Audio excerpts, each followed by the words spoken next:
Ne vous mettez pas avec les infidèles, un joug étranger, car quel rapport y a-t-il entre la justice et l'iniquité? Qu'y a-t-il de commun entre la lumière et les ténèbres? Quel accord y a-t-il entre Christ et Bélial? Ou quelle part a le fidèle avec l'infidèle? 2 Corinthiens 6, 14, 15.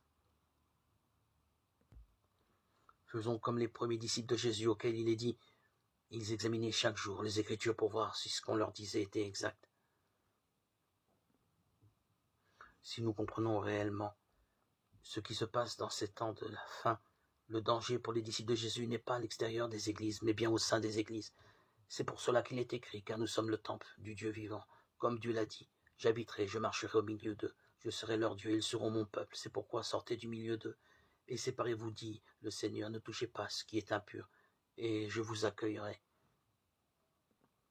Le peuple de Dieu ne peut rester au milieu de la souillure, participant à des alliances interdites, prenant la coupe des démons. La parole de Dieu nous rappelle que vous ne pouvez boire la coupe du Seigneur et la coupe des démons.